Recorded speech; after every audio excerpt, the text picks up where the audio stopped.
Thanks a lot, Shreya. So it's a great pleasure to be here. It's first time at Champalimo, and I have to say I love it. I feel a good vibes here, and I'll try to contribute to that as well. And I love the topic of the conference.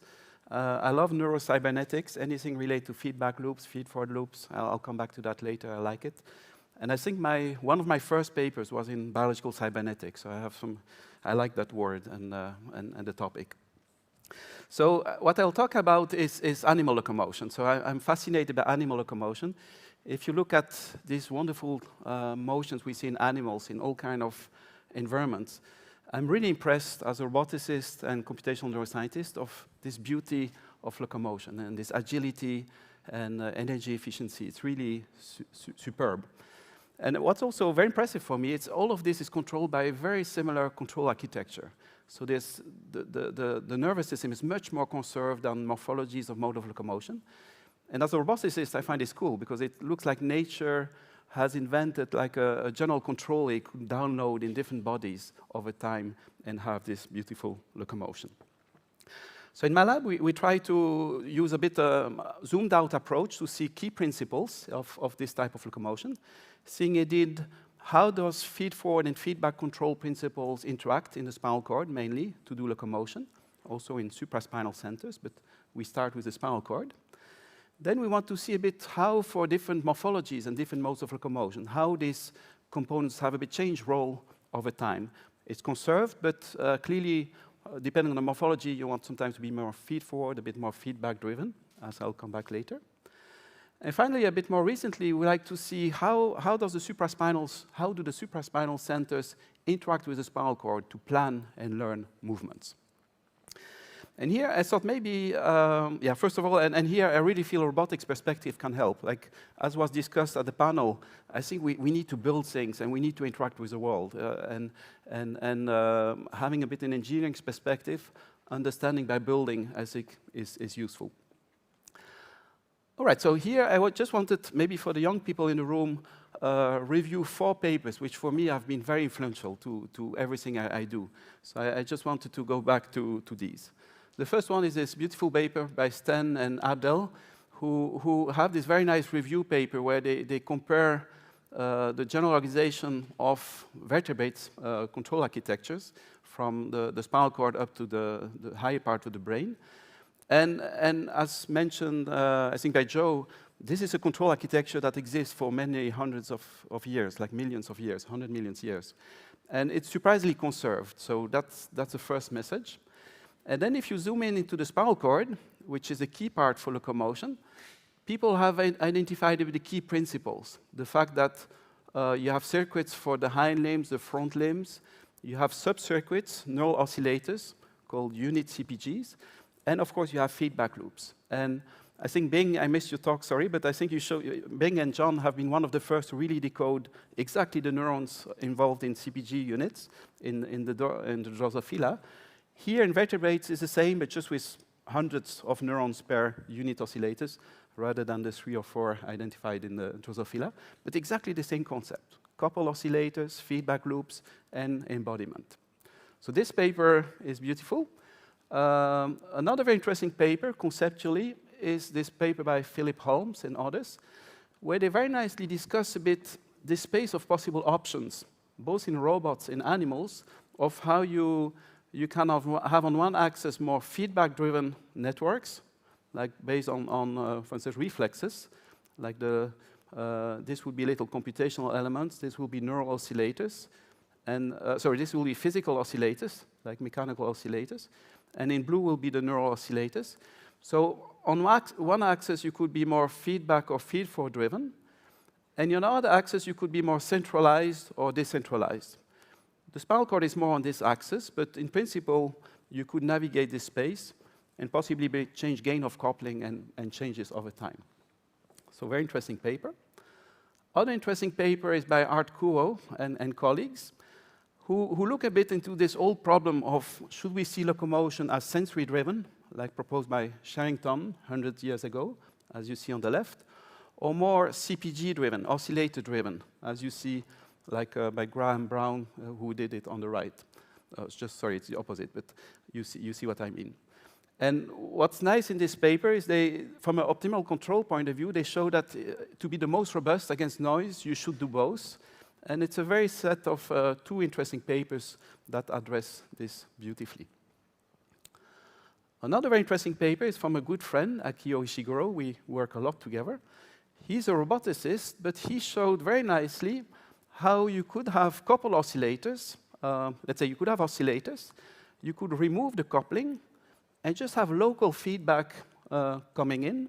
You plug it into a robot, and you see wonderful gait transitions from walk, trot to gallop, purely synchronized by feedback, no direct coupling. So very decentralized. And this is very influential for me because I'll show you some examples of swimming that use the same principles. All right, so let's dive into a bit the circuits behind this. So first of all, let's admire again an animal here doing a beautiful task. Its nervous system is solving an incredibly complex control problem, high-dimensional, very nonlinear, very unstable. And it's really beautiful how this animal uses multiple sensory streams to solve this task beautifully. And by the way, what I like also, it's non-steady state. I think in the future, we should really go to non-steady state behavior. That's how you can probe a control system in interesting ways. And this, from a robotics point of view, is really incredible because neurons are super slow compared to our robots. There's this very nice paper by Burden and Max Dunhall and others that gives some numbers in terms of latency or bandwidth. And you see that animals are super slow, like 3 orders of magnitude slower than robots. And still, they are so much better because of a better integration. So I think this notion of handling delays is also super important to take into account when we want to reverse engineer the circuits. So let's see a bit the key principles. So one of the key principles is anything happening super fast, at the order of a few milliseconds, there's no way your control loop can handle that. That should be handled by viscoelastic properties of your body. Now, then of course, you have the spinal cord, which can, in a few synapses, or maybe even one synapse, give you a feedback loop. That's where we have reflexes, to have these very fast reactions to perturbations. I see that as a kind of feedback controller. And in there, we also have this feed-forward controller. I see a couple oscillators like a feed-forward controller. You give it a speed signal. It gives you the motor outputs. And these are, I think, very clever solutions of biology to do good control at the level of the spinal cord. And then, of course, you do the same at the level, the cortical level, where you have internal models, or the cerebellum, to do inverse modeling with, again, feedback and feed-forward internal models. And I like this organization. As a roboticist, I think this is a clever thing to do. And I also like this image of Jerry Lubb from USC, who proposed this puppet analogy, where the high part of the brain communicates through a finite set of descending pathways, not that many.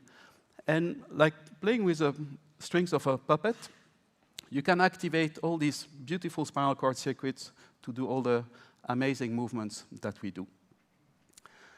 So what I'll show you next is some examples where we try to model this and see a bit the principle behind this, and also a bit to see how these components have possibly changed a bit responsibility during evolution.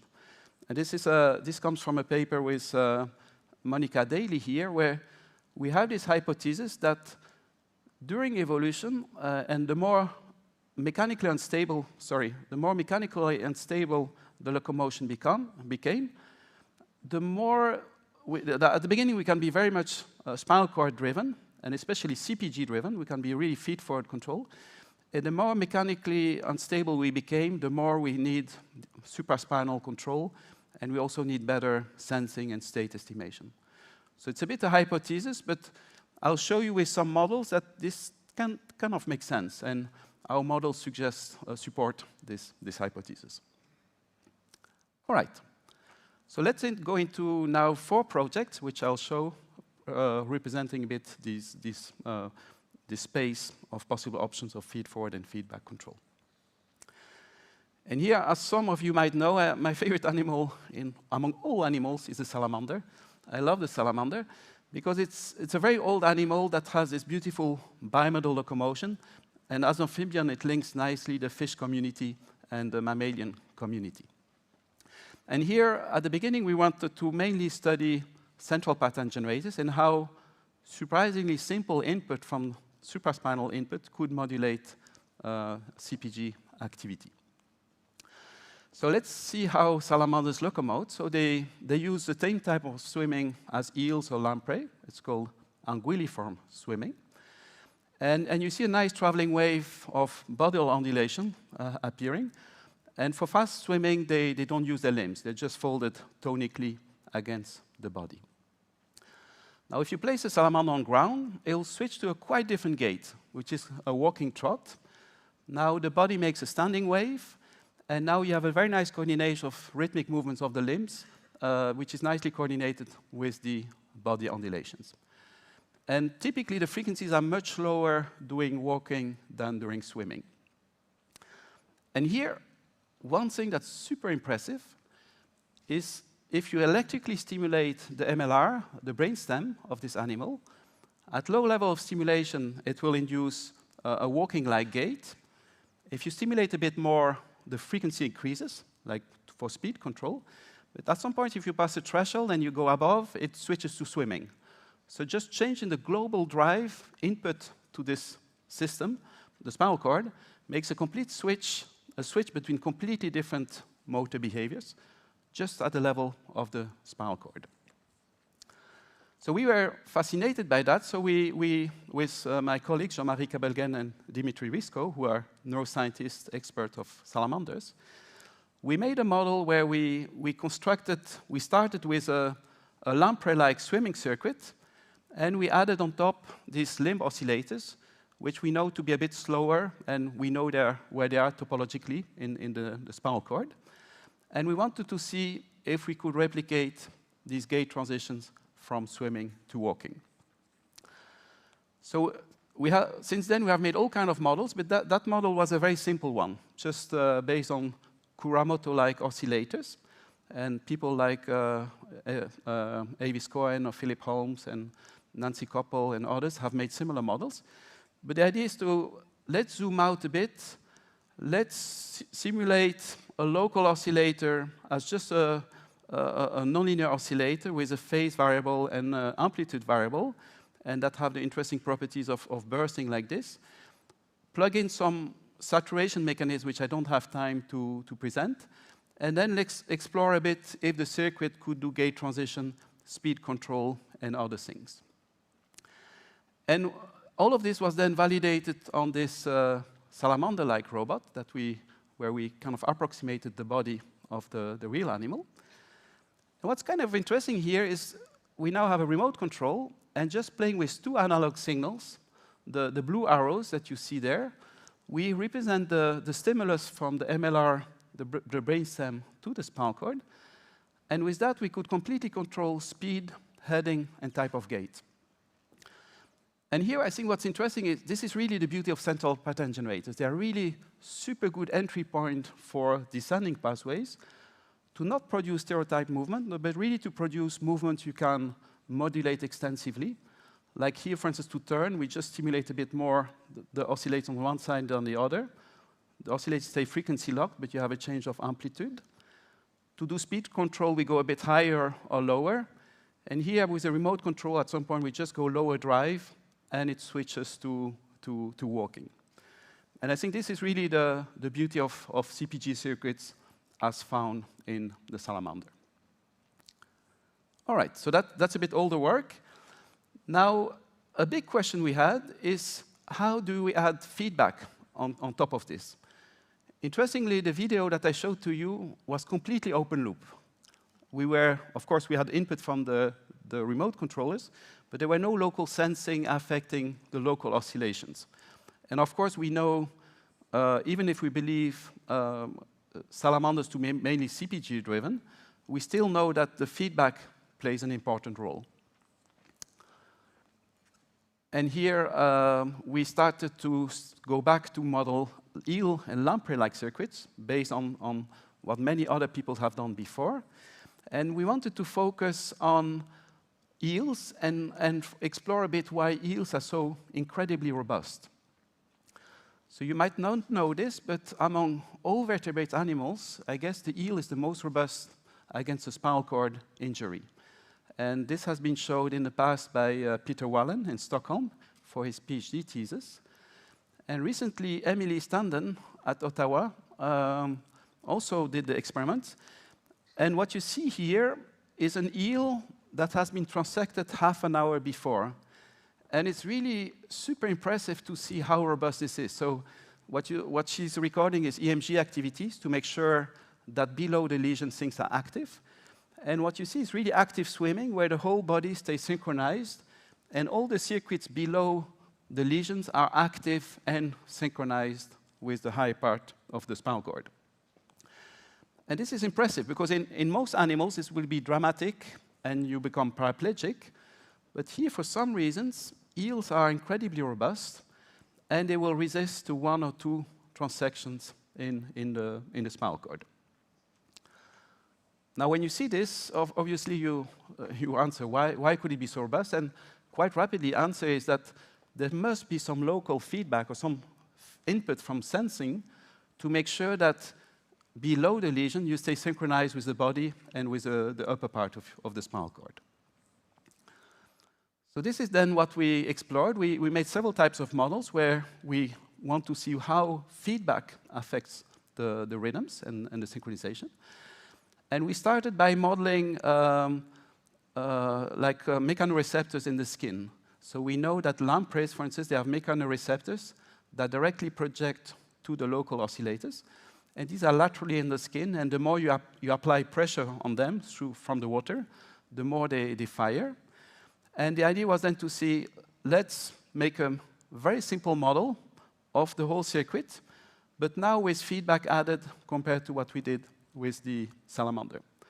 So again, super simple, a local phase oscillator with its local frequency, intrinsic frequency, nonlinear coupling to introduce a phase bias for swimming, and then this local feedback that takes the local force again and applies it to the local oscillator.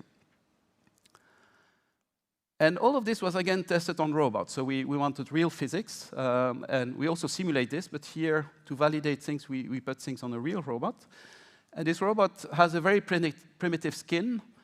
So every little black plate here is a load cell, and that allows us to measure forces between left and right of the body. And here, again, with the idea of finding, also what Joe said, I think by understanding, by having components, trying to get an understanding of principles, what we did is just explore a bit what happens if you activate one or not the other, and see how it affects the dynamics of the whole system, body included. Oh, by the way, before I forget, we do low-level modeling of muscles, so we do current control, and we simulate muscle-like properties. That's important to not do position control, but have a bit of viscoelastic properties at the level of the actuator. And so we know that the animal has the combined network with coupling, oscillators, and local feedback. But here we want to see what happens if you deactivate some of the components. And here maybe the most interesting thing we did is when we removed all the couplings along the spinal cord, okay? Like an extreme example of the eel experiment. There's just no coupling at all anymore. And we wanted to see how good would be the feedback at keeping the synchronization in the system. So here, what you'll see is a video where on the left, there is no feedback, there is no coupling, and we want to see what happens. And obviously, from random initial conditions, there's no way these oscillators can synchronize. Interestingly, through the embodiment, you still go a bit forward. That's just because of the asymmetry of the embodiment, but clearly no way of synchronizing. Now on the right, still no coupling, but now we activate the feedback and see what happens. The the very local measure of feedback affects the local oscillator, but then has a global entrainment and a global synchronization on the whole system. Same video, just slower. So the feedback really becomes a way of synchronizing, and we were hoping for that, but we are surprised by how it can bring the system systematically to the best, close to the best swimming you can have at that frequency. So that's quite exciting, because that supports at least the idea, in principle, that pressure feedback could be a way of synchronizing decoupled oscillators. Now, we tried this on the robot. Here, imagine you have all these local oscillators. They have no idea what the neighbors are doing. They just feel the pressure of the water. It takes a bit of time to have a pressure wave to appear, and then that becomes, through the embodiment, the signal that you need for synchronizing. And you might realize it takes a bit more time, because you need this pressure wave to appear. It takes a bit more time, because we have a fluid simulator, but which is a bit simplified. Here in the real fluid, it takes a bit more time, but otherwise you also go to limit cycle behavior. So that was quite nice. Now you might ask, what happens if you add feedback?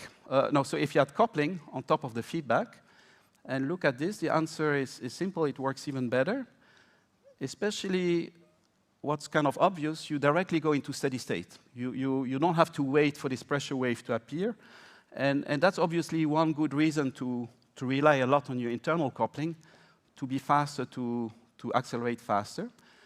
And also, I don't have time to cover that, but if you do all kind of random lesions to the circuit, you can show that the circuit that has both feedback and feed-forward components is the most robust.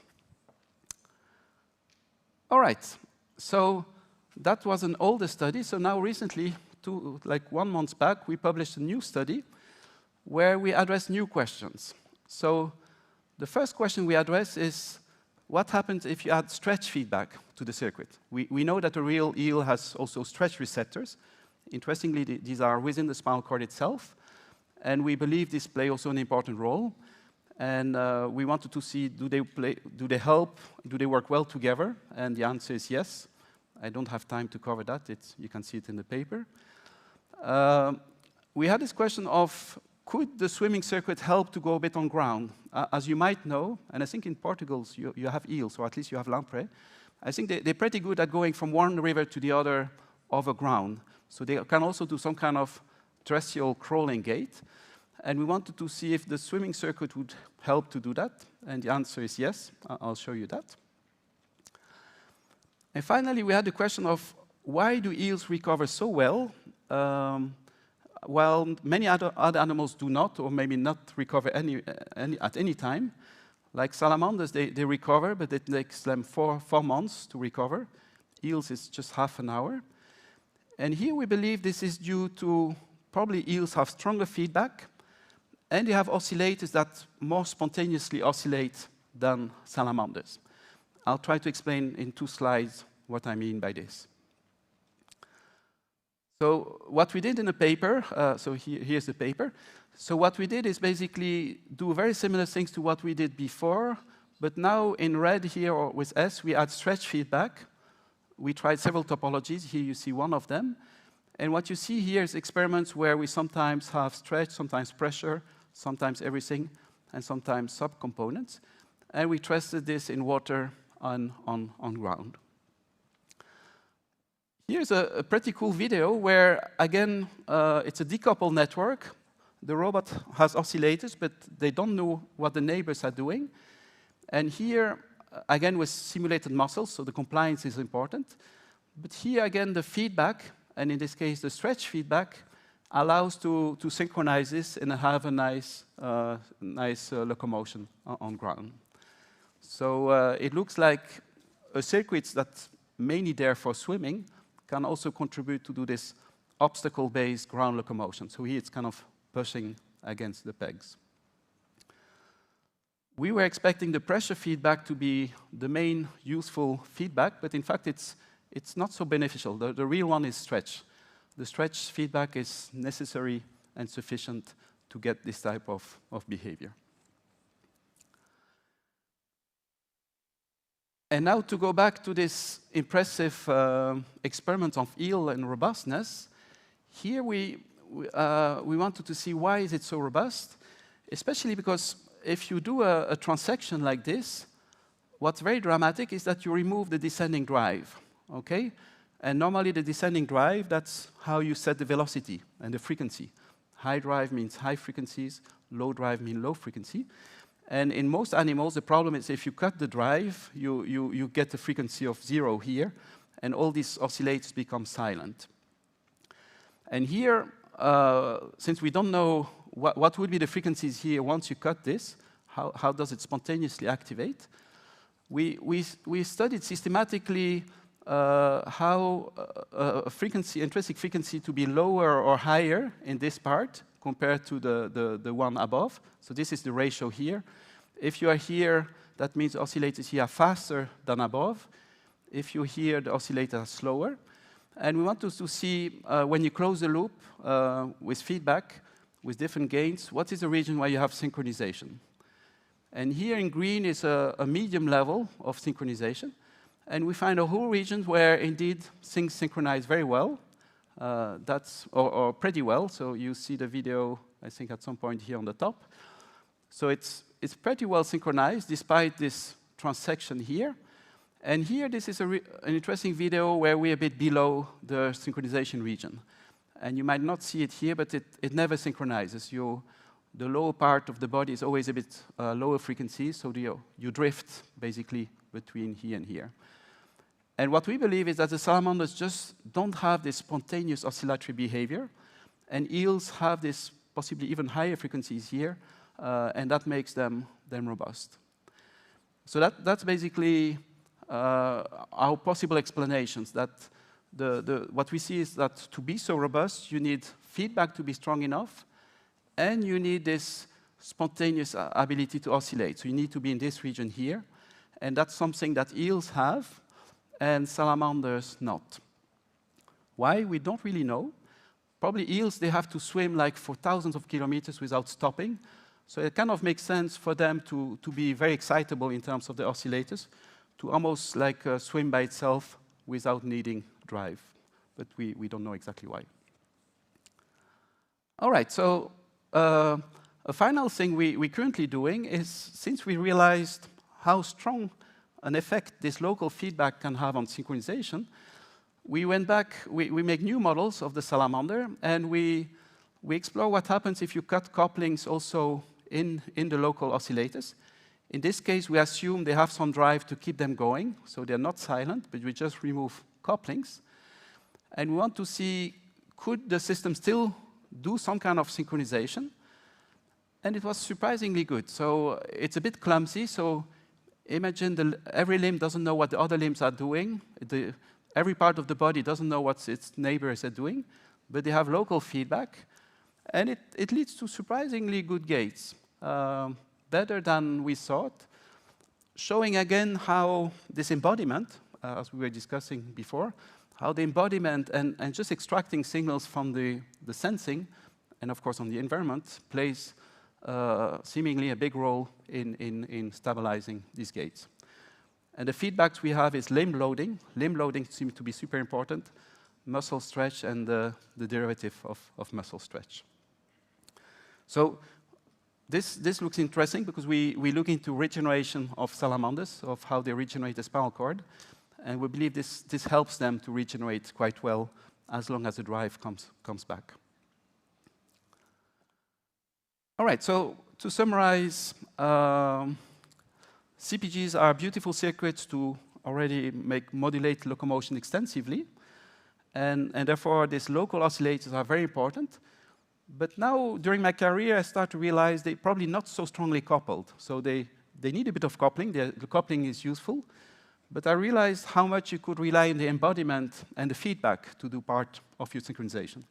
And therefore, of course, I didn't have time to show, but feedback is mainly there to handle perturbations. But on top of that, it's a very nice mechanism of also synchronizing gaits and making sure that you're robust also against lesions.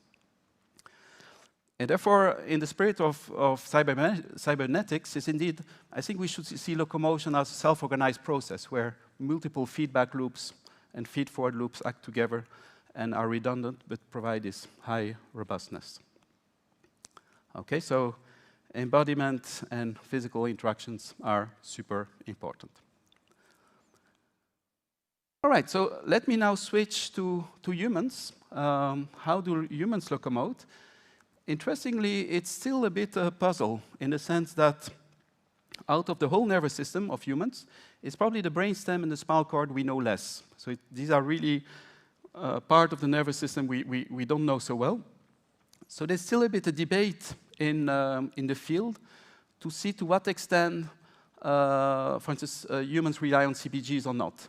We know they rely a lot on reflexes, and of course you need a lot of descending modulation to keep balance, because humans are unstable. But it's still a bit of debate to see how humans do their amazing locomotion. And here, the project we do then is to try to model this.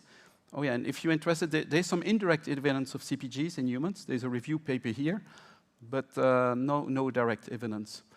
You're not allowed to isolate spinal cord of humans for obvious reasons. So among all the models that people have developed, one of my favorites is the one of Hartmut Geyer and Yu He, who have developed a very nice neuromechanical model of human locomotion. It's a wonderful model. The only thing that I find annoying when I read this paper is it has no CPGs. So how dare you, Hartmut? So he's a good friend, but he really managed to make an incredibly good model where he simulated muscles, whole set of reflexes, a very simple posture control, and no CPGs. And he showed very nicely that this model can lead to amazing good locomotion. And he was kind enough to share his code. We re-implemented it, and many other labs did. And it really works really, really nicely. So just to show you something from his paper, it's an impressive model. It matches the kinematics of human locomotion. It matches also ground reaction forces that you can record during locomotion. Even virtual EMGs are matching human EMGs, so it's a very good model. And again, no CPGs, which was frustrating for me and my lab. So we sat down with my lab to see what could be possible benefits of adding some neural oscillators in addition or on top of this sensory-driven network. And here we came out with several ideas. So first of all, what we have seen in the salamander is CPGs are very good to control speed. Like, it's very simple. You increase drive, lower drive, it changes frequency. You have speed control almost for free. So that's kind of an obvious one. And in Hartmut Geyer's model, you can change speed, but you have to change all these reflex gain in a very nonlinear way. So there's no simple button. You have 20 buttons, very non-monotonic function, and so very hard to control speed in Hartmut's model. Obviously, if you add noise, or even worse, if you destroy some sensors, you are very fragile, so you fall. So that's also a fragility of being sensory-driven. And you're very, again, a bit dependent on the transient times, to the extreme that in some initial positions, you will just never start walking. So you have to have good initial conditions to go into walking mode with the original sensory-driven model. So here, the idea of adding a CPG is simply adding a feed-forward controller on top of a feedback controller, something that people know is good to do, especially if you have a noisy environment. So this is a bit older work, and I just wanted to show you what we did in this a bit older work. So here, we took the benefits of opportunity to have the very nice sensory-driven model of Hartmut Geyer. And the idea was to build a bit an artificial CPG, a bit ad hoc, but to make a CPG on top of it that would kind of replicate the signals that you have here when you're in steady state, and just mimic it through a clock and a little transfer function. And then you kind of just do a weighted sum at the level of the pairs of motor neurons for every muscle.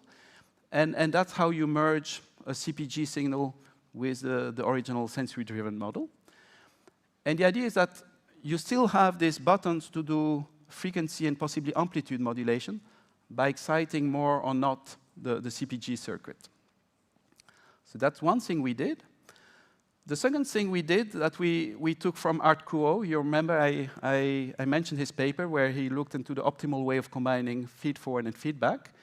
Exactly like he did very nicely in his paper, we did the same. So for any pair of muscles, we have an open parameter where we could set a gain to be either to basically shift the weighted sum, shift it up to the extreme to be pure feedback or pure feed-forward at the other extreme.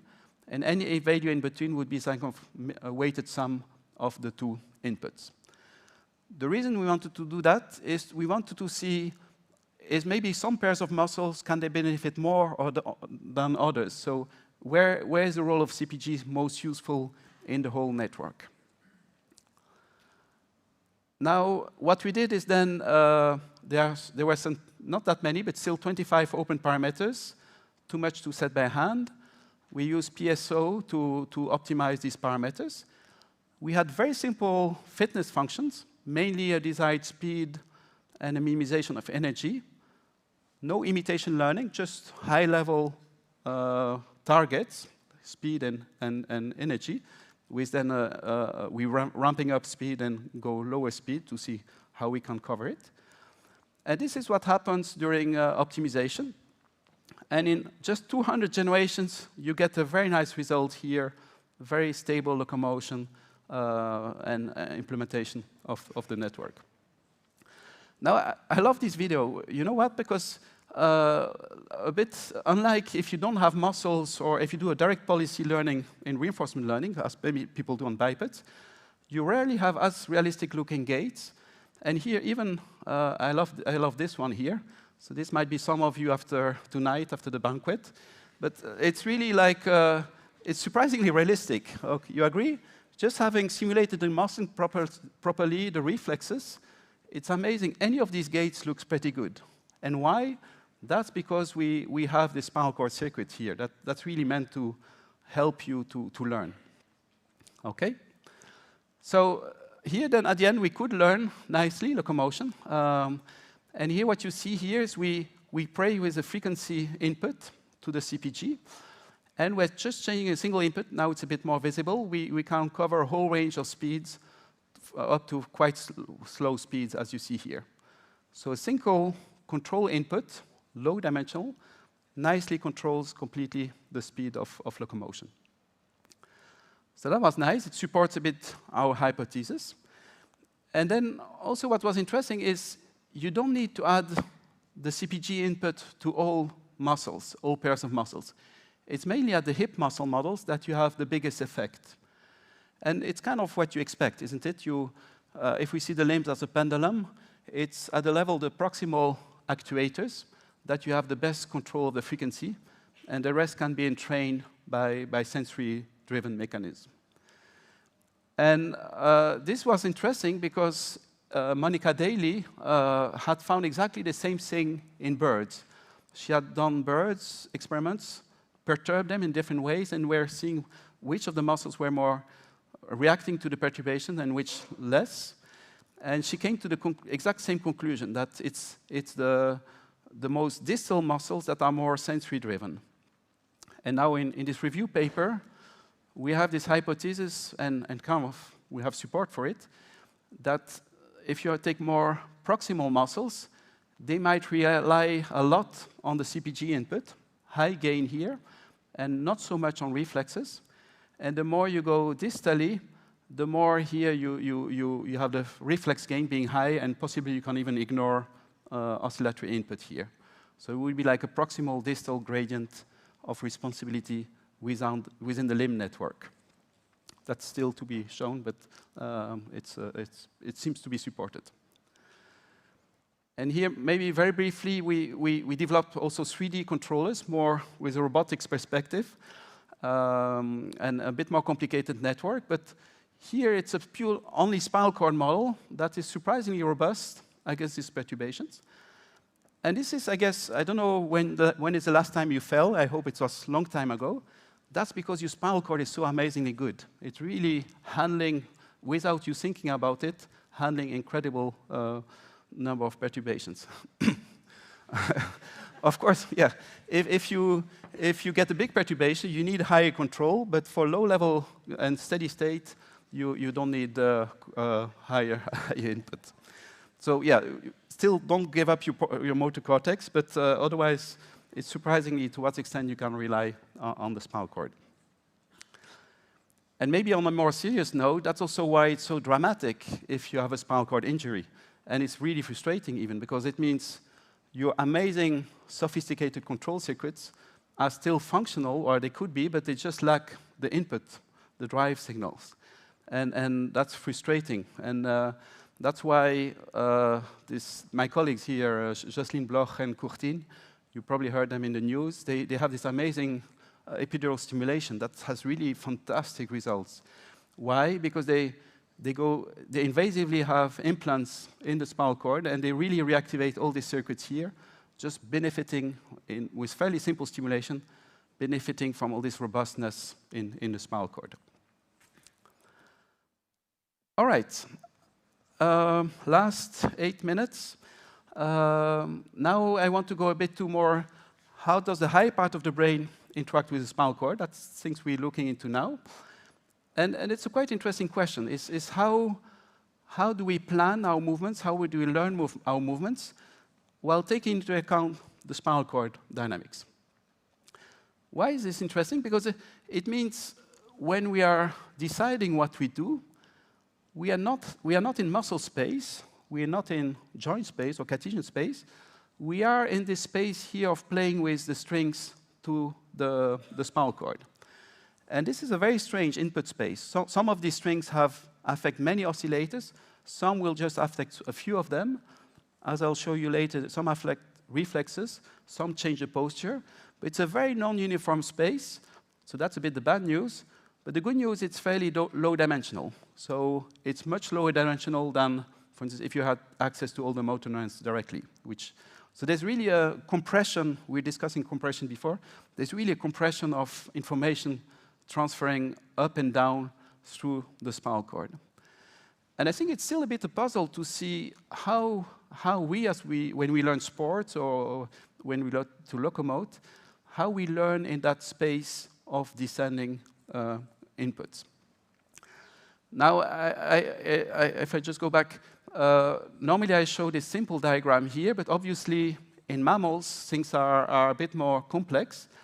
And indeed, I think it's still a bit a puzzle to see how we as mammals, we use 4 different types of inputs to our spinal cord and our motor neurons. So as you know, for some, we have this cortical spinal tract. So for some muscles in our fingers, in our ankles, but only a subset of all the muscles, so only a small subset, for some of them we bypass the spinal cord's interneurons and we have direct access. It's a very slow number, okay? That is one of the strings of the puppet. So that's the number 1. The other one is through posture control, discrete movements. What I'm doing now, I'm now going through interneuron circuits, and these have typically muscle synergist properties, like a little feed-forward network that branches out. So that's more for discrete movements. Then, as we discussed before, for CPGs, I'm playing with input to the oscillators, which typically in mammalian circuits have 2 layers. You have a clock layer and then like a premotor neuron pattern formation layer, which mimics a bit muscle synergies. And sometimes you activate just one for one limb. Sometimes you do the 2 together. So you have some strings there. And finally, as you probably know as well, we can, of course, have cortical control of our reflexes. And that's sometimes, like Hartmut Geyer, in his model, he should have that to control speeds. And I think, as far as I know, this is a bit underexplored. How, when we do planning or playing tennis, how does our motor cortex cerebellum handle all these input channels to the spinal cord? So I find it quite exciting as a topic. And so to start it a very simple way, so don't expect too much. In a very simple way, what we did is make a very abstract model of the CPGs and the spinal cord. Yeah, mainly the CPGs. So that's this part here. Since we are not supraspinal people, we apply deep reinforcement learning to have like a big policy being a higher part of the brain. We apply, like many others in robotics, PPO, like deep reinforcement learning with a model-free online policy approach. And then the idea is to still have maybe basically what we want to do is, can we learn to play with the strings in the puppet? And in our case, the strings mean changing frequency, amplitudes, and offsets of our oscillators. And finally, we imagine we have even a high-level controller that decides what to do, like a navigation controller that decides what speed to set and how to change posture. Okay, that's even on top of this. All of this is applied to a simulated robot and a real one. And what's interesting is we can then model all the sensor modalities we expect the robot or the animal to have. Proprioceptive and inner ear and others, visual perception. And we can see if the policy can learn this to do some a bit complex locomotion, as you'll see later. And here, Srini, I loved your example of the Drosophila, where you had to do a lot of reward tuning. The cool thing, if you plug in a CPG, you have just 3 terms of the reward. So you have everything for free because you have the domain knowledge of the CPG. So in our case, we just have high-level speed commands. We penalize a bit for roll and pitch. We penalize for energy, but super simple. And then we sample these commands and a bit other things like the posture and ground clearance. And running this on NVIDIA, the GPU Isaac Gym, we can very rapidly learn a policy that indeed learns how to play with a spinal cord to have omnidirectional control. So that here what you see is different. It's the same policy that's being tried with different inputs to see if it can learn this kind of a bit agile locomotion with all kind of input commands in terms of speed and posture. So that works surprisingly well. So very easy to learn on top of the CPG. And what's nice is the sim to real transfer works quite well. So it was surprisingly easy to develop then, to apply then these controllers to the real hardware, as you see here. And scientifically, what's interesting is we can then explore scientific questions of, for a given environment, which is the sensory information that's most important. And in our case, for flat terrain, it looks like limb contact is necessary and sufficient. And that is done simply by doing lesion studies. So we can, before or after learning, we can deactivate some proprioceptive signals and see how performance degrades. And as mentioned, in our case, this looks a bit not perfect, but this is very minimal input. So just the limb loading is the only information we apply to the policy. And that was necessary and sufficient to have these gates. If you remove that one, it falls. But if you have just that, in this case, very minimal input, it was sufficient for, of course, for this flat terrain. Okay. And finally, how to add vision. So the question is to see, could we have vision in the system? So we kind of simulate vision by providing a local depth map in front of the robot that will tell if there are obstacles, gaps, or steps. And we want to see, can the policy learn to anticipate how to do locomotion in these conditions? And this is an interesting problem. I don't know if some of you are runners, but if you go running in a forest, it's interesting. I always monitor myself. It's impressive how good our brain is to look ahead. We always look there, not here. And our brain is very good to see obstacles, and without thinking about it, to anticipate how to change step lengths and ground clearance to exactly at the right moment do what you want, and not, or if there's a gap, to step over. And that's quite complicated because you need to anticipate.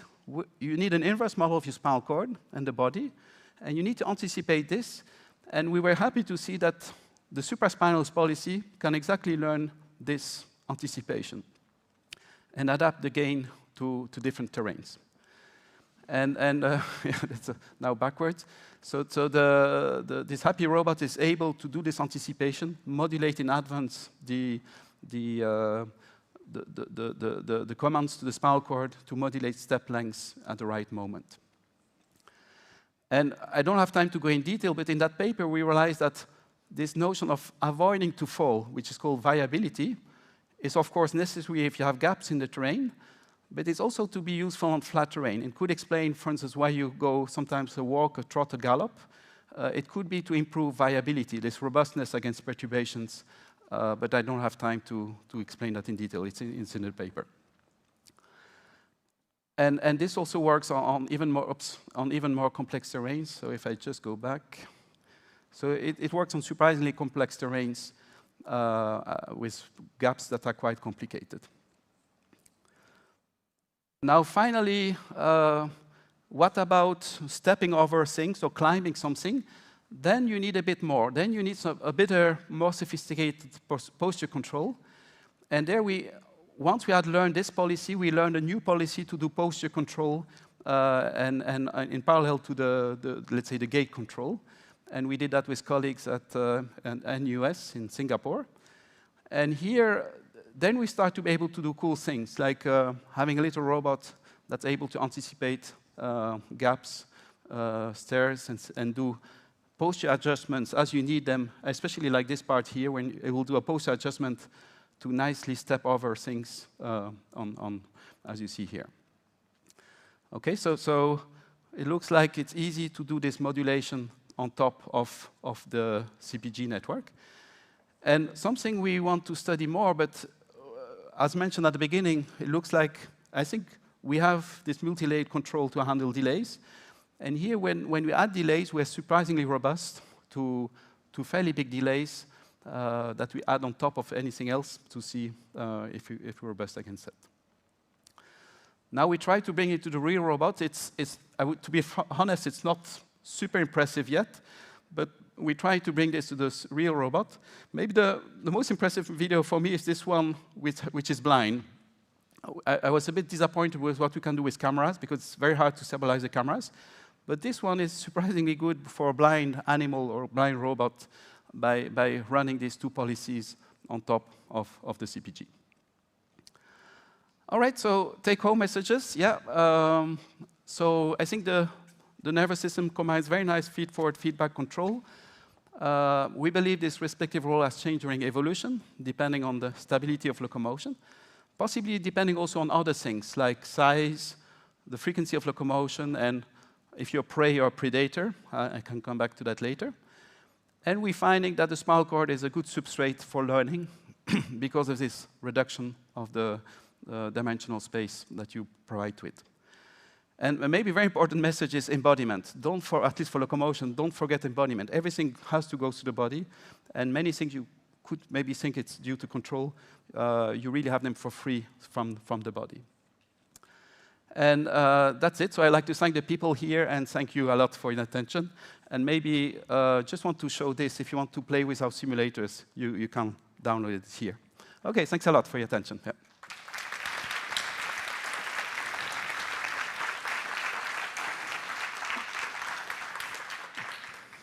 Thank you.